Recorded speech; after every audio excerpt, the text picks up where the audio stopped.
Good morning students. आज हम आपका स्टार्ट कर रहे हैं क्लिनिकल पैथोलॉजी से। देखिए, आपका जो पैथोलॉजीज थे, जैसे सेरोलॉजी हो गया, आपका पैरासिटोलॉजी हो गया, माइक्रोबायोलॉजी हो गया आपका, और ब्लड बैंकिंग हो गया। ये तो आप ऑलरेडी जानते हो कि आपकी कौन कौन सी साइंसेज है। ठीक है, इसमें एक नया वर्ड आया था, क्लिनिकल पैथोलॉजी। अब क्लिनिकल पैथोलॉजी के अंदर आता है, क्या आता है? देखिए, क्लिनिकल पैथोलॉजी के अंदर में जो हमारे बेसिक से टेस्ट होते हैं, जिनको हम एक स्पेसिफिक कैटेगराइज नहीं करते, उनको हम इसमें रखते हैं। इसमें आपका सारे, मतलब ये नहीं है स्पेसिफिक टेस्ट नहीं होता कोई, क्या आपका स्पेसिफिक ब्लड के लिए। ठीक है, इसमें ब्लड, यूरिन, जो यूरिन और ब्लड के बेसिक टेस्ट होते हैं वो क्लिनिकल पैथोलॉजी में लिए जाते हैं। यानी कि बेसिक सी किसी भी नॉर्मल लेबोरेटरी के अंदर ये इनको किया जाता है। और जो स्पेसिफिक लेबोरेटरीज होती है वो जैसे आपकी हिस्टोपैथोलॉजी हो गया, आपका साइटोलॉजी हो गया, इनकी अलग लेबोरेटरीज होती है। तो क्लिनिकल पैथोलॉजी में क्या होता है, जो बेसिक टेस्ट होते हैं उनको किया जाता है। तो देखिए, term pathology has a different connotation. Initially it was used to imply all areas of hospital laboratory service. देख लीजिए, आपके जितने भी एरियाज होते हैं उनमें जो बेसिक नीड होती है लेबोरेटरी की, वो आपका क्लिनिकल पैथोलॉजी के थ्रू हम कंप्लीट करते हैं। यानी कि जैसे आपका बेसिक ब्लड ग्रुप टेस्ट हो गया, या फिर आपका यूरिन टेस्ट हो गया, या फिर आपका सलाइवा टेस्टिंग हो गई, या फिर फेरेंजियल फ्लूइड हो गया, एक्सेट्रा। ये सारे जो सिक्रीशंस होते हैं इनको बेसिकली आराम से यहाँ पे क्या किया जा सकता है, चेक किया जा सकता है। अगर मैं ऊपर के लेवल की बात करूँ, अगर आप डीपर स्टडी करते हो किसी भी फ्लूइड के बारे में, तब आपको क्या करना पड़ेगा, स्पेसिफिक पैथोलॉजी के अंदर जाना पड़ेगा, फिर आपकी जो स्पेसिफिक लेबोरेटरी होती है उसके अंदर जाना पड़ेगा। पहले क्लिनिकल पैथोलॉजी में क्या होता है कि अगर आप ऊपर का टेस्ट करना चाहते हो, हल्का फुल्का टेस्ट करना चाहते हो, तो आपको क्लिनिकल पैथोलॉजी का यूज़ किया जाता है। However, in an occasional institution it is applied to less well defined areas such as microscopic examination of body fluids and fecus. देख लीजिए, बॉडी फ्लूइड्स और आपका फीकस, जैसे कि आपका टीरिया सोलियम के एग्स को डेमोन्स्ट्रेट किया जाता है, या फिर आपकी अनदर जितने भी आपकी ये होते हैं, जैसे एस्कैरिस हो गया, या फिर आपके एंटामीबा हिस्टोलिटिका हो गया। ये सारी चीज़ें जो एनालाइज की जाती हैं फीकस के माइक्रोस्कोपिक स्टडीज़ के थ्रू, ये सारे आपको क्लिनिकल पैथोलॉजी के अंदर आती है। A variety of diagnoses are made through clinical microscopy such as renal disorder, urine, meningeal diseases, CSF, जैसे आपके CSF का टेस्ट हो गया, यूरिन का टेस्ट हो गया, fertility status of man, semen test हो गया, and intestinal bleeding, stool sample या फीकस के थ्रू इसका पता लगाया जाता है। तो जो बेसिक आपकी जो हल्की फुल्की क्या होती हैं, टेस्ट होते हैं, ये आपके क्लिनिकल पैथोलॉजी के अंदर आते हैं। इनके लिए हमें एक स्पेसिफिक किसी भी आपका इनकी लेबोरेटरीज की ब्रांच में जाने की जरूरत नहीं है कि आपका स्पेसिफिकली हम क्या करें, किसी एक स्पेसिफिक ब्रांच में जाएं। जैसे कि आपका मैं बात करूं टिश्यू की, तो टिश्यू के लिए हमें क्या करना पड़ेगा, हिस्टोपैथोलॉजी के अंदर जाना पड़ेगा। लेकिन इसमें क्या है, आपका बेसिक फ्लूइड्स और आपका जो फीकस का यूज करके हम टेस्ट करते हैं। अब आ जाते हैं हिस्टोपैथोलॉजी और साइटोलॉजी में आपको पहले ही बता चुका हूँ। हिस्टोलॉजी और साइटोलॉजी क्या होती है? हिस्टोलॉजी के अंदर हम टिश्यू के बारे में एग्जामिन करते हैं। ठीक है, कोई भी टिश्यू है उसके बारे में हमने एग्जामिन करना है। कैसे करना है ये मैं आपको डिटेल में पढ़ा चुका हूँ। ठीक है, तो आई होप, मुझे लगता है कि यहाँ पे अब मुझे डिस्कस करने की जरूरत नहीं पड़ेगी। रही साइटोलॉजी की बात, साइटोलॉजी मैंने आपको बताया था कि जो आपकी सेल्स होती हैं, जो फ्लूइड के अंदर सेल्स आती हैं, उन सेल्स को डेमोन्स्ट्रेट किया जाता है डिफरेंट टेक्निक्स के थ्रू। और जिसने अभी तक आपका साइटोलॉजी नहीं पढ़ी है, ठीक है, वो मैं आपको पढ़ा चुका हूँ हिस्टोपैथोलॉजी के लास्ट पार्ट में, तो आप जाके एक बार पीछे के अपने वीडियोस देख लीजिए। तो ये तो मैं आपको ऑलरेडी पता था। अब आ जाते हैं क्लिनिकल बायोकेमिस्ट्री के अंदर। तो देखिए, क्लिनिकल बायोकेमिस्ट्री के अंदर क्या आता है ये तो मैं आपको बता चुका हूँ कि टेक्निक्स जो भी आपकी क्या होती है, बायोकेमिस्ट्री से रिलेटेड टेक्निक्स के थ्रू हम टेस्ट करते हैं, वो सारे आपके क्लिनिकल बायोकेमिस्ट्री के अंदर आते हैं। ये कट गया है यहाँ पे पेज, इसको देखिए, आप आगे देखते हैं। इसमें आपका फेलोबोटमी। देखिए, फेलोबोटमी क्या है आपके, the phlebotomist draws blood from patient.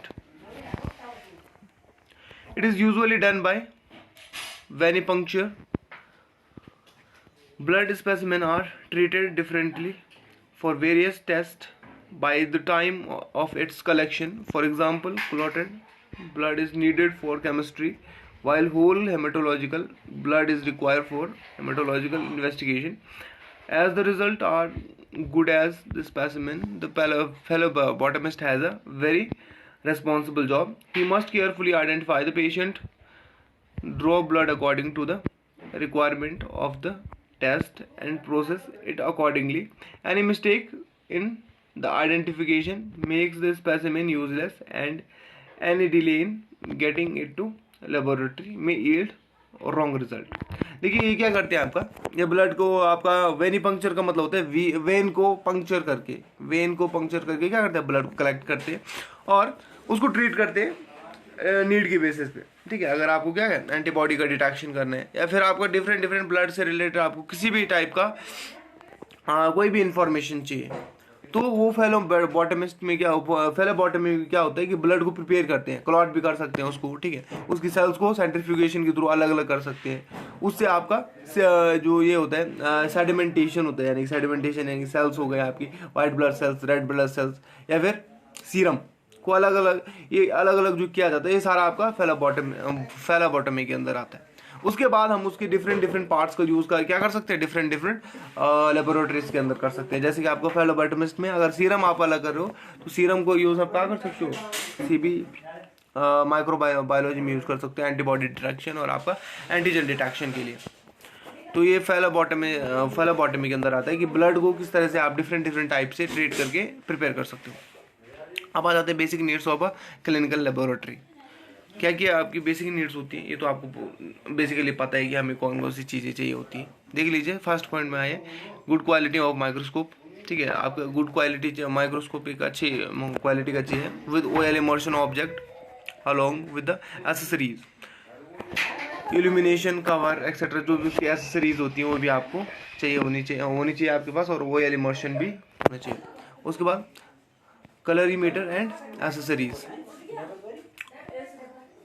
इसमें आपका कलरीमीटर चाहिए होता है for the detection of different colours in cells में. अगर आप डिफरेंट कलर्स क्या करते हो, ऐड करते हो, तो उसके बाद उनको देखने के लिए कलरीमीटर की जरूरत पड़ती है.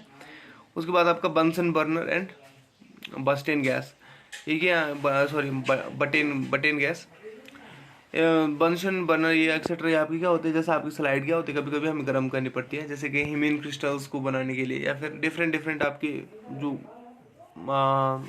टेस्ट होते हैं उनमें आपका बर्नर की ज़रूरत पड़ती है कभी कभी गर्म करने के लिए, डिस्टिलेशन के लिए, ये सारी चीज़ें चाहिए होती हैं. तो इसलिए आपको बर्नर का यूज़ हो गया. सेंट्रीफ्यूगेशन, तो सेंट्रीफ्यूगेशन के लिए आपको सेंट्रीफ्यूज की ज़रूरत पड़ती है और उसकी एसेसरीज होती है. अगर इलेक्ट्रिसिटी अवेलेबल नहीं है तो हैंड सेंट्रीफ्यूज भी होता है, वो भी आपके पास होना चाहिए. वाटर बाथ, इलेक्ट्रिकली ऑपरेटेड और gas operated, temperature can be mentioned only with the electrical water bath. ठीक है, वाटर बाथ का यूज़ क्यों करते हैं हम, मैंने आपको हिस्टोपैथोलॉजी के अंदर बताया था कि वाटर बाथ का यूज़ क्यों किया जाता है. उसी तरह आपका वाटर बाथ का यूज़ माइक्रोबायोलॉजी के अंदर भी किया जाता है. तो डिफरेंट लेबोरेटरीज में वाटर बाथ की ज़रूरत पड़ती है. Balance, physical and chemical. ठीक है, आपका फिजिकल बैलेंस भी होना चाहिए और साथ में केमिकल का बैलेंस भी होना चाहिए. बैलेंस यानी कि जो तराजू होता है, तो इलेक्ट्रिकली होती है आजकल मोस्टली, तो फिजिकल बैलेंस भी आता है और एक आपका केमिकल बैलेंस भी आता है, जिसमें आपके एक में केमिकल तोले जाते हैं और एक में आपका फिजिकल बैलेंस. जैसे कि आपका किसी प्रोडक्ट को नापना है, जैसे हमने क्या करना है NaCl लेना है 20 ग्राम, तो आपको फिजिकल में नापेंगे. टेस्ट ट्यूब रैक्स हो गया, इनोकुलेटिंग नीडल्स और प्लेटिनम वायर विद होल्डर. ये तो आपको पता ही होगा इनोकुलेशन किसके थ्रू करते हैं, वायर लूप होता है. Burette stand, tripod stand, distillation set, glass ware and plastic ware, ये सारे आपकी बेसिक नीड्स हैं. अब बाकी आप यहाँ पे देख लीजिए. ठीक है, जो ये खासकर बायोकेमिस्ट्री के कुछ इम्पोर्टेंट बॉटल्स आती इसमें, जैसे आपकी वॉल्यूमेट्रिक हो गया, नॉन वॉल्यूमेट्रिक ग्लास वेयर्स हो गए. इसमें देख लीजिए कुछ. This includes a wide variety of materials, both volumetric and non-volumetric glasswares. The volumetric glassware include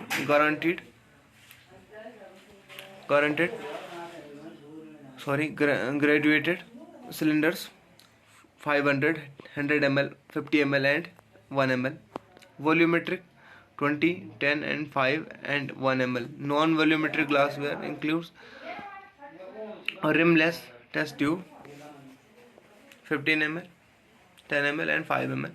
Immersion oil bottle, dropping bottle, narrow mouth reagent bottle, polythene bottle, wash bottle, funnel, Erlenmeyer flask, beaker, graduated cylinder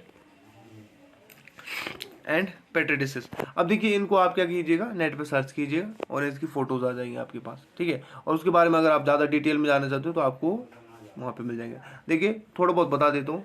volumetric यानी कि जो volume को mention करते हैं, आपको volume भी बताएंगे. और इन पे क्या होता है आपका ये लगा होता है, पैरामीटर लगा होता है वॉल्यूम का, तो उनको हम बोलते हैं आपका वॉल्यूमेट्रिक. नॉन वॉल्यूमेट्रिक जिनमें किसी टाइप का वॉल्यूम को मेंशन नहीं किया जाता है. वॉल्यूम मतलब होता है कि किसी के अंदर कितना आयतन आ सकता है, तो आयतन को देखने के लिए वॉल्यूमेट्रिक का यूज करते हैं. अगर आपको आयतन नहीं देखने हैं तो नॉन वॉल्यूमेट्रिक ग्लासवेयर्स होते हैं. तो ये आपके इनके अंदर आते हैं. वो बाकी आपको इसमें दिख जाएंगे कि कौन कौन से आपके वॉल्यूमेट्रिक है और कौन से आपके नॉन वॉल्यूमेट्रिक है. आप जाके नेट पे देख सकते हो. ये आपका काम है आज के लिए. उसके बाद फिल्टर पंप, उसके बाद haemato cytometer, ESR tubes and tracks, microscopic slides, cover slips, cavity slides and serology. जो आपको समझ में नहीं आ रहा है आप नेट पे जाके सर्च कर सकते हो, वो आपको फोटोज के साथ वहाँ पे मिल जाएगा. उसके बाद वेइंग स्कूप्स जो इसके थ्रू वो वेट करते हैं, glass tubing, supplies, filter paper, grease pencil, laboratory record book, cotton gauze, swab, cotton tipped. ये सारी छोटी छोटी आपकी क्या बेसिक नीड्स होती हैं जो लेबोरेटरी के अंदर उनका उनके नाम है आपके. उसके बाद thermometers, incubator, oven, refrigerator, work bench and divided drawer to hold pipettes, water source, overhand tank, slabs for keeping reagents, empty penciling, vials for blood collection,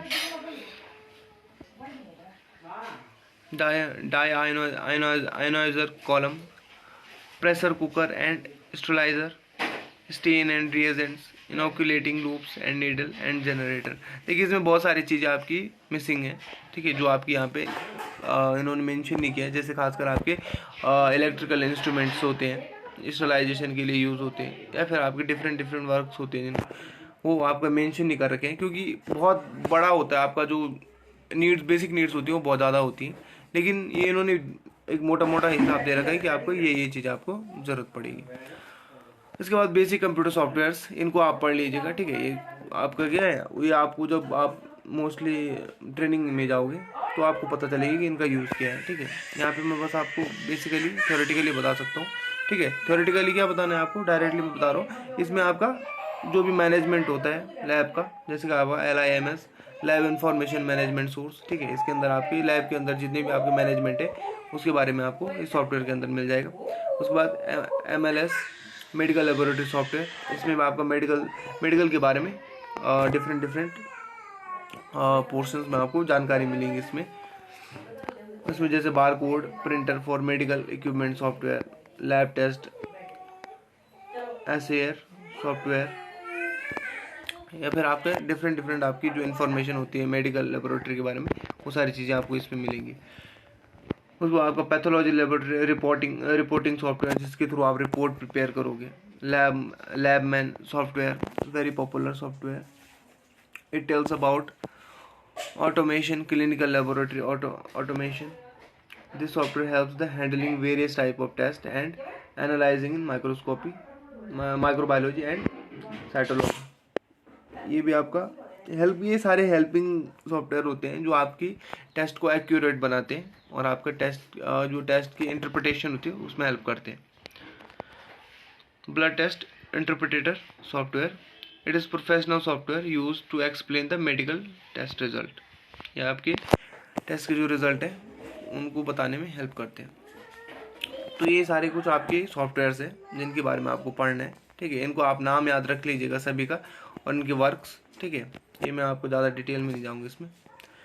और ये आपका चैप्टर फर्स्ट जो बेसिक चैप्टर है आपका ये कंप्लीट होता है। ठीक है, एक बार मैं रिकैप ले रहा हूँ, ठीक है, ताकि आपको समझ में आ जाए कि एक्चुअल में बायोकेमिस्ट्री है क्या आपकी। देखिए, इंट्रोडक्शन टू बायोकेमिस्ट्री। बायोकेमिस्ट्री क्या है आपकी? देखिए, आपकी बायो में जहाँ पे भी आपकी केमिस्ट्री यूज़ होती है, ठीक है, वहाँ से आपका क्या होता है, बायोकेमिस्ट्री स्टार्ट हो जाती है। वो मैंने आपको अच्छे से समझा रखा है पीछे की वीडियो में, आप जाके वो देख लीजिए कि बायोकेमिस्ट्री होती क्या है। लेबोरेटरी ऑर्गेनाइजेशन, डिफरेंट लेबोरेटरीज होती हैं, ठीक है, डिफरेंट लेबोरेटरीज आप अच्छे से जानते हो, उनकी आपकी डिफरेंट जो आपका क्लासिफिकेशन था वो भी मैंने आपको बता दिया था कि सुपरवाइजर कौन होता है, लेबोरेटरी टेक्नीशियन कौन होता है, पैथोलॉजिस्ट कौन सा होता है, और आपका फिर मेन एडमिनिस्ट्रेटर कौन होता है। ठीक है, जो सबसे मेन इसमें सबसे बड़ा ऐड होता है उसको पैथोलॉजिस्ट माना जाता है। उसके बाद आपका लेबोरेटरी टेक्नीशियन आता है, और सबसे लेस जो लीस्ट नंबर है आपका सुपरवाइजर आता है। सुपरवाइजर का काम क्या होता है, सबसे ज़्यादा होता है। लेबोरेटरी वर्क, और जो लेबोरेटरी टेक्नीशियन का वर्क होता है वो क्या होता है, थोड़ा एनालाइजिंग होता है, यानी कि वो एनालाइज करते हैं कि टेस्ट सही हुआ या नहीं हुआ। उसके बाद पैथोलॉजिस्ट लास्ट में साइन करते हैं कि आप लेबोरेटरी टेक्नीशियन और सुपरवाइजर ने सही से काम किया या नहीं किया। उसके बाद आपकी डिफरेंट जो लेबोरेटरीज हैं जिनमें आपकी डिफरेंट स्पेसिमेन का एग्जामिनेशन होता है, वो मैंने आपको बताया। उसके बाद मैंने आपको बताया clinical pathology, histology and cytology मैंने आपको ऑलरेडी बता रखा है। क्लिनिकल बायोकेमिस्ट्री, ये भी आपका क्या है, ये जो हम आज हम जो आगे पढ़ेंगे ये सारा क्लिनिकल बायोकेमिस्ट्री के अंदर आएगा। यानी केमिस्ट्री, जहाँ पे हम बायो के साथ केमिस्ट्री ऐड करेंगे वहाँ पे आपका बायोकेमिस्ट्री स्टार्ट होगा। उसको बॉटमी, इसके बारे में मैंने आपको बताया। फेलोबॉटमी जब भी आपके मन में आता है या फिर आपसे कोई पूछता है, सीधा आपने बोलना है कि ब्लड सैंपल को डिफरेंट टाइप से प्रिपेयर करना है अपनी नीड के बेसिस पे, वो आपका फेलोबॉटमी के अंदर आता है। इस चीज़ को याद रखिएगा, ठीक है। अगर कोई भी पूछता है तो ये आंसर आपका ये रहेगा। Basic needs for a clinical laboratory, ये बेसिक नीड्स थी। ये तो खैर आपको इससे तो कोई नहीं पूछेगा। उसके बाद सॉफ्टवेयर, ये भी आपके काम की चीज़ें हैं, इसको भी कोई आपकी जो एग्जाम पॉइंट ऑफ व्यू से इतने इंपॉर्टेंट नहीं है, लेकिन आपको ये पढ़ने हैं क्योंकि आपको काम करना है। अगर आप इनके अंदर काम करोगे, अगर आपको क्या करना, जब आप जॉब में जाओगे तो इनकी आपको ज़रूरत पड़ेगी। तो आज के लिए आपको इतना ही। Thank you so much. अगला चैप्टर आपका कल स्टार्ट करेंगे।